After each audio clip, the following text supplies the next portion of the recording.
पति पत्नी दोनों आने वाले बड़े त्योहार की खरीदारी को लेकर बहुत जल्दबाजी में और बहुत उत्सुक थे। पति ने पत्नी से कहा, जल्दी करो, मेरे पास टाइम नहीं है और भी ज़रूरी काम है ऑफिस का। दोनों तैयार होकर घर से निकलने लगे। तभी बाहर बरामदे में बैठी बूढ़ी माँ पर उसके बेटे की नज़र पड़ गई। वह माँ के पास जाकर बोला, माँ, हम लोग त्योहार की खरीदारी के लिए बाजार जा रहे हैं। आपको कुछ चाहिए तो मुझे बता दीजिए प्लीज़। माँ ने कहा, मुझे कुछ नहीं चाहिए बेटा। बेटे के बार बार बहुत जोर देकर कहने पर माँ बोली, ठीक है, तुम रुको, मैं अभी तुम्हें लिख कर देती हूँ। उसके कुछ देर बाद माँ ने बेटे को कुछ लिखकर एक कागज़ थमा दी। बेटा गाड़ी के ड्राइविंग सीट पर बैठे हुए अपनी पत्नी से बोला, देखो, माँ को भी कुछ चाहिए था पर बोल नहीं रही थी। मेरे जिद करने पर लिस्ट बना दी है।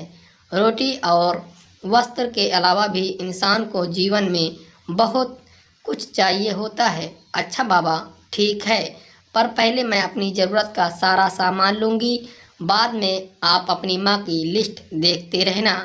पत्नी बोली। दोनों गाड़ी से बाजार के लिए निकल पड़े। 4 घंटों तक पूरी खरीदारी करने के बाद पत्नी बोली, अब मैं बहुत थक गई हूँ, मैं कार में एसी चलाकर बैठती हूँ। आप अपनी माँ का सामान उनका लिस्ट देखकर खरीद लो। माँ ने इस त्योहार पर क्या मंगाया है? माँ ने लिखा था, बेटा, कभी मुझसे भी 2-4 मिनट बात कर लिया कर। अकेलापन बिन दीप जलाए ही रोशन हो जाएगा। मेरी जीवन की काली सांच, कितने साल हो गए बेटा तुझे स्पर्श नहीं किया। एक बार फिर से आ मेरी गोद में अपना सिर रख और मैं ममता भरी हथेली से सहलाऊं तेरे सिर को। एक बार फिर से इतराए मेरा हृदय मेरे अपनों को करीब, बहुत करीब पाकर और मुस्कुरा कर मिलूं मौत के गले। क्या पता अगले त्योहार तक रहूं ना रहूं। दोनों रोने लगे।